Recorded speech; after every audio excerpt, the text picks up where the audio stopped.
चर्चा कर रहा हूँ कि एग्जाम में जो है आपको किस प्रकार जो है लिखना है ना। मैं देखिए, इस टेक्सचर यानी टेक्सचर ऑफ इग्नियस रॉक और इस साल के लिए ये इम्पोर्टेंट भी है ना। इससे 10 मार्क्स रहता है, इसलिए हम किसी भी प्रकार से इसको नेग्लेक्ट नहीं कर सकते हैं, है ना। 10 मार्क्स रहता है इसमें। आप देख पा रहे हैं कि टेक्सचर ऑफ इग्नियस रॉक को जो है 4 भागों में बांटा गया है। Degree of crystal, size of crystal, shape of crystal and mutual relationship of crystal, है ना। 4। इस डिग्री ऑफ क्रिस्टल को जो है फिर 3 भागों में बांटा गया, यानी 3 टाइप्स में इसको डिवाइडेड किया गया। होलो क्रिस्टलाइन, होलो हाइलाइन क्रिस्टलाइन और जो है मेरो क्रिस्टलाइन। ठीक उसी तरह साइज ऑफ ग्रेन्स को भी जो है फैनेटिक एंड एफेनेटिक में बांटा गया है। फैनेटिक को फिर साइज के आधार पर अलग अलग नाम दिया गया है, यानी coarse grains, medium grains and fine grains. Aphanitic में microcrystalline, cryptocrystalline. Shape of crystal को भी euhedral, anhedral, subhedral. Mutual relationship of crystal, equigranular texture, inequigranular texture, directive texture and intergrowth texture, है ना। अब जो है अगर आपके जो है मैं जितना लिखाया हूं आपको फिगर समेत, है ना। सर बोर्ड क्लियर नहीं है। बोर्ड अभी क्लियर है? क्लियर अब दिखाई पड़ रहा है? अच्छा, आप लोगों के पास जो है लिखा हुआ है ना, आप लोगों के पास जो है थ्योरी लिखा हुआ है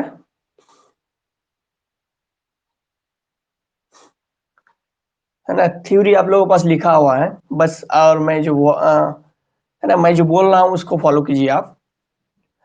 तो देखिए, टेक्सचर ऑफ इग्नियस रॉक अगर टोटली आपको कंसेप्ट माइंड में याद रह जाता है, चाहे जैसे भी हो, और आप एग्जाम में जो है फिगर समेत, है ना, फिगर के साथ अगर लिख के आ जाते हैं तो आपका 10 में 10, मतलब आपका जो है सबसे बेहतर होगा।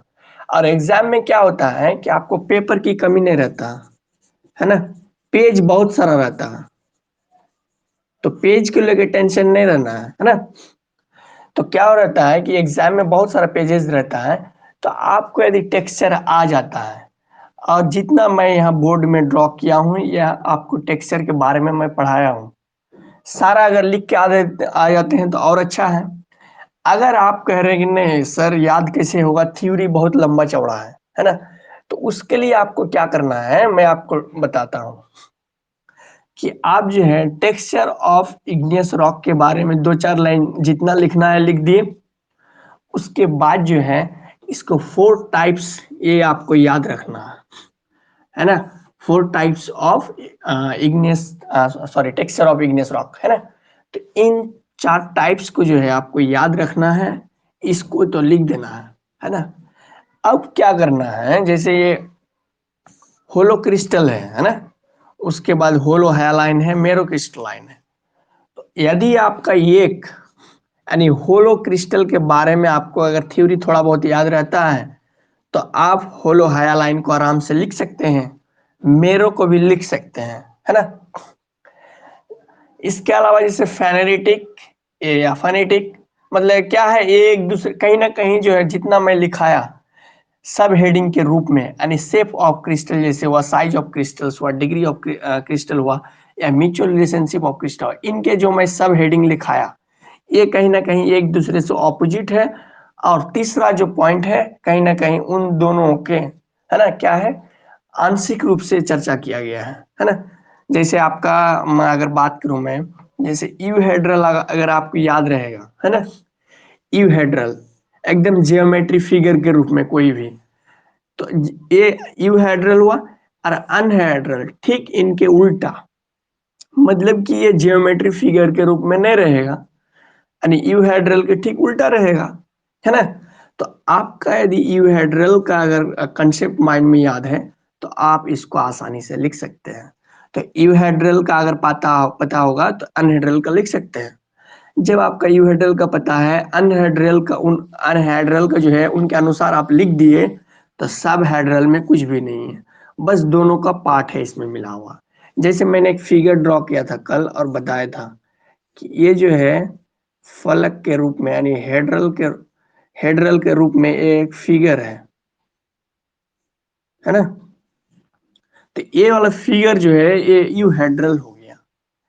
अनहेड्रल में क्या रहेगा कि ये किसी भी प्रकार से इस तरह नहीं रहेगा, वो जैसे तैसे कुछ भी किसी भी तरह हो सकता है ना। यानी उनका हेड्रल नहीं बनेगा, फलक नहीं बनेगा, जियोमेट्री फिगर को जो है फॉलो नहीं करेगा, तो ये अनहेड्रल हो जाएगा। सब हेड्रल में कह रहा है कि कुछ पार्ट्स यानी some parts of euhedral and some parts of anhedral, मतलब कि इनमें से 50% जो है यानी आधा समझ लीजिए ये यूहेड्रल के रूप में रहेगा और आधा जो है वो आपका अनहेड्रल रहेगा, सबहेड्रल कहा जाएगा।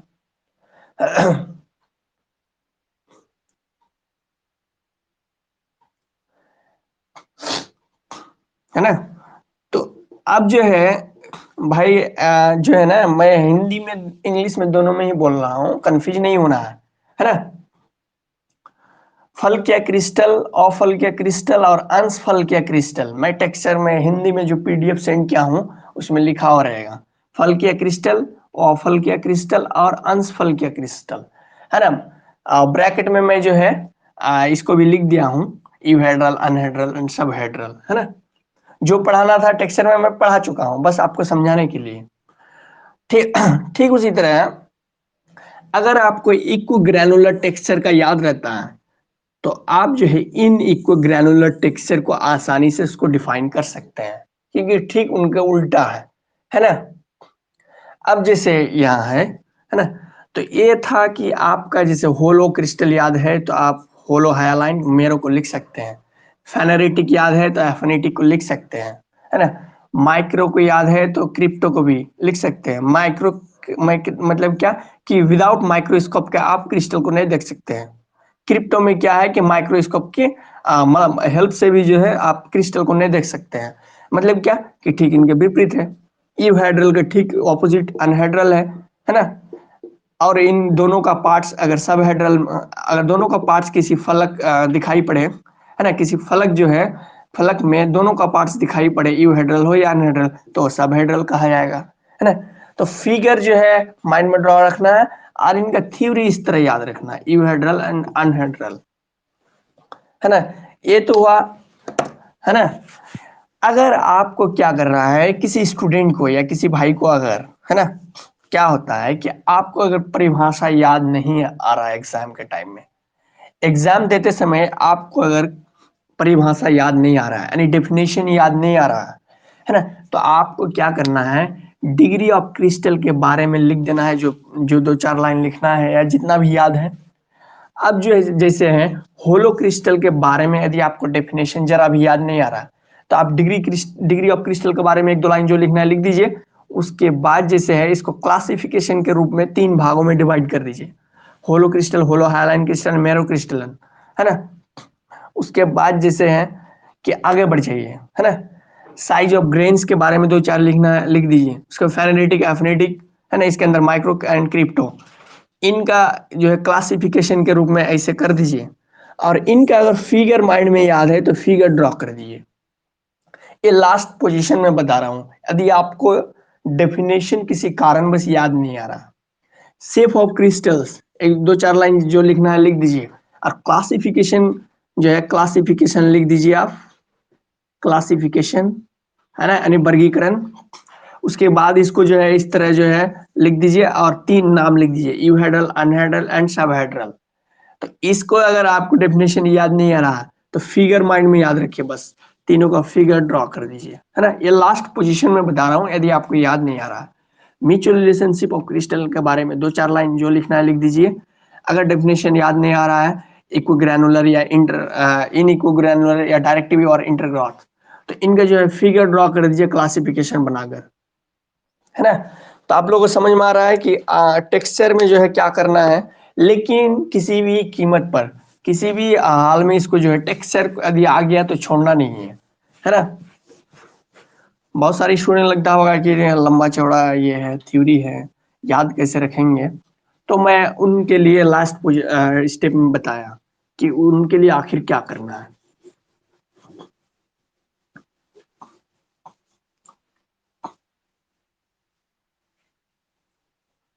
चलिए आगे बढ़ते हैं।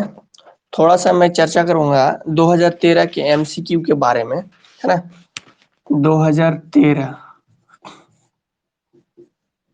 एमसीक्यू, है ना। तो फर्स्ट क्वेश्चन में कह रहा है, इसमें ऑप्शन है ना। फर्स्ट क्वेश्चन में कह रहा है, आपको याद होगा, है ना, कॉन्ग्लोमेरेट के बारे में चर्चा किया है। कॉन्ग्लोमेरेट, है ना, इज ए, है ना, कॉन्ग्लोमेरेट इज ए। आपके सामने ऑप्शन है इग्नियस, है ना, यानी आग्नेय शैल है। बी नंबर में है सेडिमेंट्री यानी अवसादी शैल। और सी नंबर में आपके सामने ऑप्शन है मेटामॉर्फिक यानी कायंत्रित शैल, है ना। और डी नंबर में नन ऑफ दीज है। चलिए मैं कमेंट रीड कर लेता हूं। चलिए सभी आंसर बताने का कष्ट करें। आप लोग जो है याद रहना चाहिए, मैं फर्स्ट में ही जब टाइप्स ऑफ रॉक्स लिखाया था तो एग्जाम्पल के साथ उसमें दे दिया था, है ना। यानी conglomerate is a igneous rock और सेडिमेंट्री रॉक और मेटामॉर्फिक रॉक और नन ऑफ दिस, है ना। तो इनका सही आंसर बी नंबर है, यानी सेडिमेंट्री रॉक, है ना। चलिए आगे बढ़ते हैं। सेकंड नंबर क्वेश्चन कह रहा है, सेकंड नंबर क्वेश्चन कह रहा है ना, वार ऑफ कॉपर मतलब कि तांबा, तांबा का अयस्क, है ना, कौन होगा, एनी वार ऑफ कॉपर, है ना। तो ऑप्शन नंबर ए में है मैग्नेटाइट, मैग्नेटाइट। बी नंबर में है चाल्कोपाइराइट, चाल्कोपाइराइट। सी नंबर में आपके सामने ऑप्शन है bauxite, bauxite.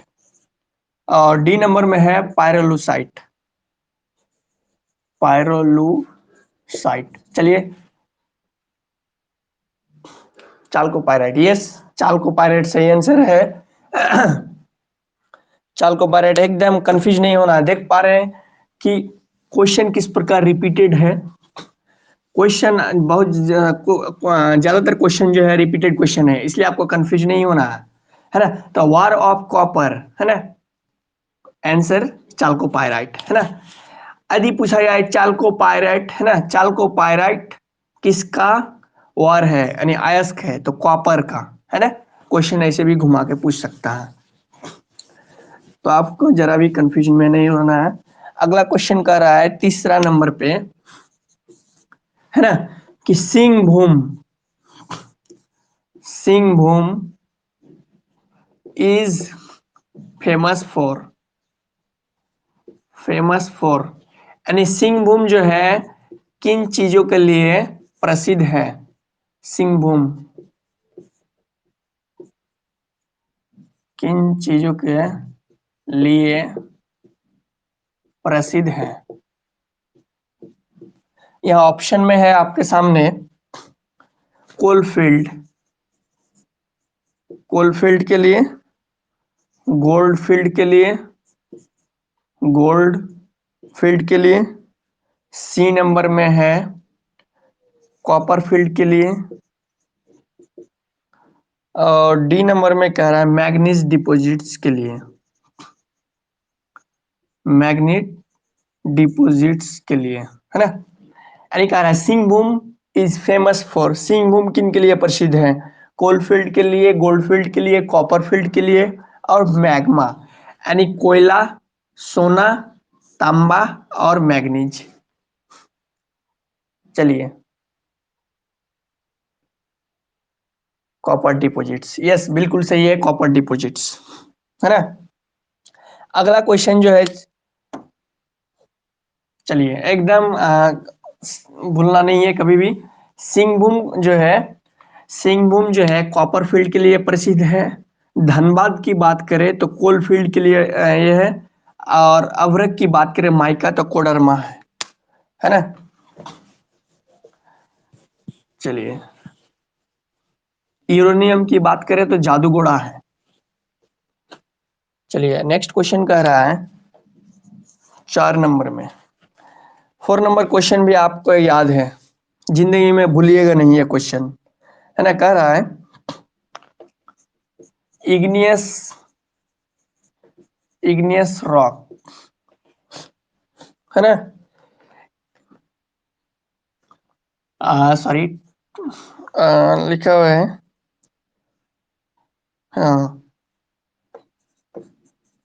Structure of igneous rock is, उसके बाद डैश डैश, उसके बाद ऑप्शन है आपके सामने seal, sorry stack, intrusive structure, intrusive structure of igneous rock is, उसके बाद जो है लावा फ्लो है, उसके बाद आपका जैसे है, उसके बाद है वोल्केनो, ऑप्शन है नहीं, मैं एक ऑप्शन दे दिया यहाँ, वोल्केनो डी नंबर में नन ऑफ दिस। चलिए आंसर बताइए। यानी intrusive structure of igneous rock is, मतलब हुआ कि आग्नेय शैल के अंतर्वेधी आकार कौन है, आग्नेय शैल के अंतर्वेधी आकार, यानी आग्नेय शैल के इंट्रूसिव प्रकार कौन सा है, सील है, लावा है, वोल्केनो है, नन ऑफ दिस है ना। एकदम सील है, सही आंसर सील होगा। आपको जरा भी कंफ्यूज नहीं होना है ना। ये इंटरनल की बात कर रहे हैं, यानी इंट्रूसिव की बात, है ना। तो चाहे सील का ऑप्शन दिया हो रहा है या डाइक दिया रहे हैं, दोनों ही क्या है, intrusive part of igneous rock, है ना। कंफ्यूज नहीं होना है। तो आपका क्या रहे, अगर इसके जगह सील नहीं दिया हुआ, डाइक दिया हुआ, तो डाइक भी आपका जो है intrusive part of igneous rock होगा, है ना।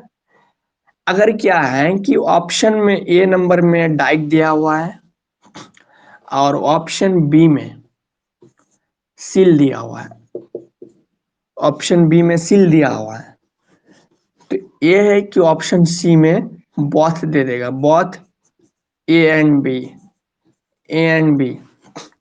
तो अगर इस प्रकार में रहता है तो आपका क्या हो जाएगा आंसर, सी नंबर हो जाएगा। Intrusive structure of igneous rock is, मतलब यहाँ डाइक भी है, सिल भी है, और both A and B and none of this. तो यहाँ हम जानते हैं कि डाइक भी जो है internal part of igneous rock, seal is also internal part of igneous rock, है ना। यानी डाइक एंड सील दोनों ही क्या होता है, आग्नेय शैलों के अंदर पाया जाता है, यानी भूसतह के अंदर, यस, है ना। ओ, ए एंड बी नहीं दिया तो देखिए भाई, ए एंड बी अगर नहीं देगा तो दो नाम कभी भी एक साथ नहीं देगा, एक नाम देगा, डाइक दे देगा या सिल देगा, डाइक या सिल दोनों में से कोई एक देगा, है ना, दोनों में से कोई एक देगा, कभी भी एक साथ नहीं देगा। अब जो है इसी क्वेश्चन को हम लोग जो है थोड़ा सा हम लोग इस प्रकार कि डिस्कॉर्डेंट इग्नियस रॉक, अगर लिख दें कि डिस्कॉर्डेंट यानी अनुनस्तरी, डिस्कॉर्डेंट यानी अनुनस्तरी, यानी डिस्कॉर्डेंट इग्नियस रॉक इज कौन हो जाएगा, डाइक हो जाएगा। समझ में आ रहा है, यस डाइक। अगर इसी के जगह दे दे कॉनकॉर्डेंट, कॉनकॉर्डेंट दे दे, तो कॉनकॉर्डेंट इग्नियस रॉक इज सिल, सी फॉर कॉनकॉर्डेंट, सी फॉर सिल, है ना। चलिए आगे बढ़ते हैं। तो इस तरह के क्वेश्चन आएगा तो आपको कंफ्यूज नहीं होना है, और ये सब रिपीटेड क्वेश्चन है और अक्सर पूछा जाता है। चलिए क्वेश्चन नंबर 5 में कह रहा है कि क्वेश्चन नंबर 5, डायोराइट, डायोराइट है यानी मिनरल कंपोजिशन,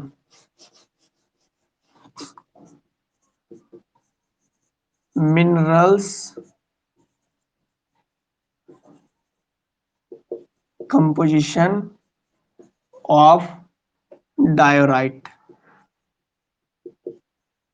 डायोराइट यानी डायोराइट का जो है, डायोराइट, डायोराइट का आवश्यक खनिज संगठन, आवश्यक खनिज संगठन।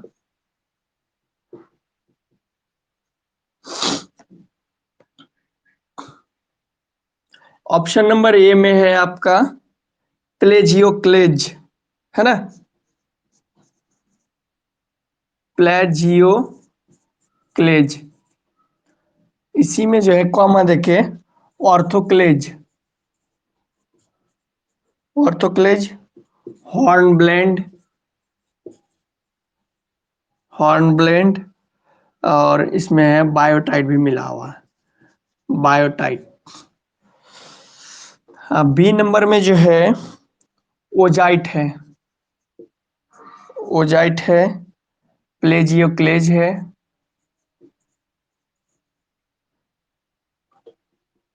थर्ड नंबर में है पोटास, फेल्ड्सपर, फेल्ड्सपर, हॉर्नब्लेंड, बायोटाइट,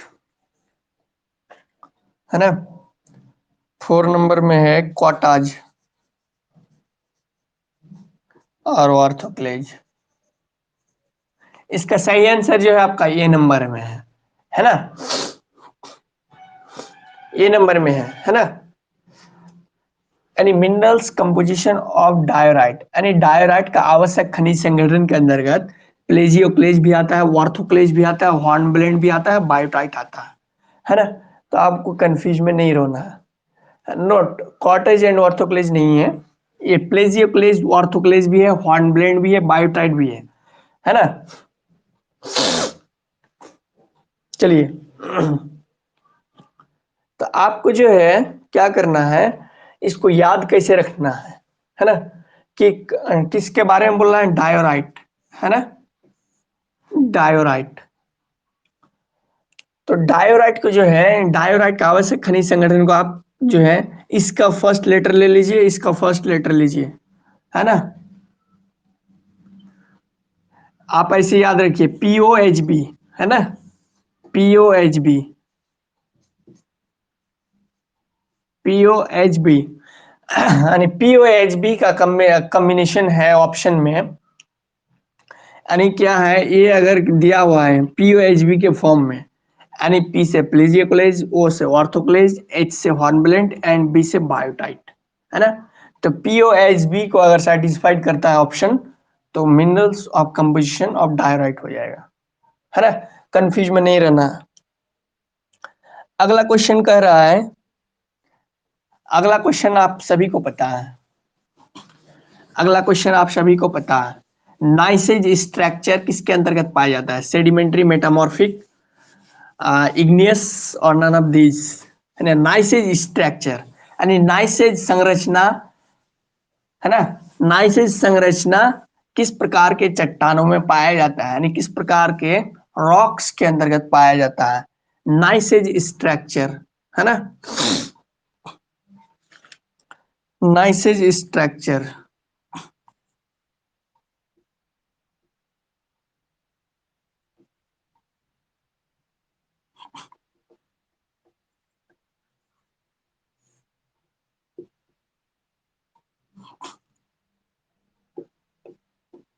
नाइसेज स्ट्रक्चर, चलिए आंसर दीजिए आप लोग। यस, मेटामॉर्फिक बिल्कुल सही है। नाइसेज स्ट्रक्चर जो है वो मेटामॉर्फिक के अंतर्गत, यानी मेटामॉर्फिक बोले तो कायंत्रित सेल, है ना। कायंत्रित सेल का नाइसेज स्ट्रक्चर क्या है, एग्जांपल्स है उसका। चलिए, 7 नंबर क्वेश्चन भी आप सभी को पता है ना। 7 नंबर क्वेश्चन में कह रहा है ना,